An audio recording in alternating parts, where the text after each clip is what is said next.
अस्सलामुअलैकुम दोस्तों, मेरा नाम है जुनैद अहमद आलम। आज हम बात करेंगे कि हम टू वे स्विच दो सप्लाइयों के लिए कैसे इस्तेमाल कर सकते हैं। तो दोस्तों, सबसे पहले हम टू वे स्विच के बारे में बात करेंगे। टू वे स्विच के तीन टर्मिनल होते हैं, L1, कॉमन और लाइन 2, जैसा कि आपको पिक्चर में भी नज़र आ रहा होगा।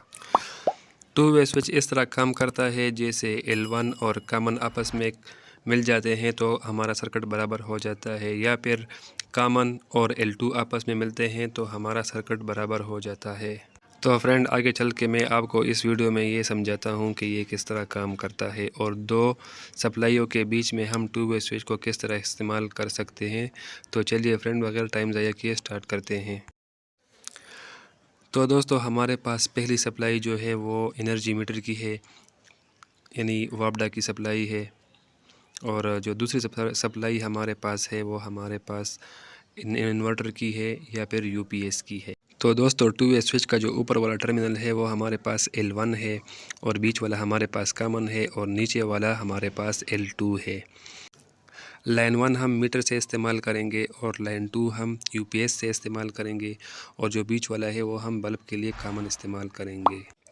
तो फ्रेंड, जैसे ही हम लाइट को ऑन करते हैं L1 पर, यानी वापडा की लाइन पर हम इसको ऑन करते हैं तो हमारा लाइट ऑन हो जाता है, और जैसे ही हम इसको मतलब ऑफ़ करते हैं वापडा की लाइन से, तो ये हमारा ऑटोमेटिकली दूसरा लाइन ऑन कर देता है। यानी ये ऊपर की तरफ ऑन भी होता है और ऑफ़ भी होता है, और नीचे की तरफ भी ऑन और ऑफ़ होता है।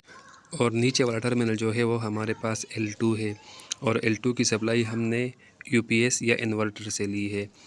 जैसे हम इसको नीचे करते हैं तो हमारा लोड ऑन हो जाता है यूपीएस से, ठीक है। और इसका जो ऊपर वाला जो आपको ब्लैक वायर नज़र आ रहा है वो कॉमन रहेगा। अगर आपको यूपीएस की वायरिंग के बारे में नहीं पता तो मैं आपको इसकी वीडियो बना के अपलोड कर दूंगा, आप वहां से जाकर फिर देख सकते हैं। तो फ्रेंड, अब सवाल ये पैदा होता है कि हम इसको कहां पर यूज़ कर सकते हैं और क्यों यूज़ कर सकते हैं। किसी भी जगह को आप मैनुअली कंट्रोल करना चाहें तो उसके लिए आप ये बटन लगवा सकते हैं, या फिर कोई कैपेसिटिव लोड है जो स्टार्टिंग करंट उसका बहुत ज़्यादा होता है, आप उसको वापडा पर ऑन करके यूपीएस या इन्वर्टर पर ट्रांसफ़र कर सकते हैं। तो उसमें क्या होगा कि आपका जो यूपीएस या इन्वर्टर है वो ट्रिप नहीं होगा। अक्सर गर्मियों में वोल्टेज बहुत ज़्यादा ड्रॉप हो जाता है, जिसकी वजह से हमारे होम अप्लाइंसेस सही तरह से काम नहीं कर सकते। तो उसके लिए ये मैनुअल बटन आप यूज़ कर सकते हैं। इससे क्या होगा कि यूपीएस हमें फुल करंट प्रोवाइड करेगा, और उससे हमारे होम अप्लाइंसेस अच्छी तरह से काम कर सकेंगे। दोस्तों, मज़ीद इंफॉर्मेटिव वीडियोज़ के लिए हमारा चैनल लाइक सब्सक्राइब करें। मिलते हैं दूसरी वीडियोज़ में। अल्लाह हाफिज़।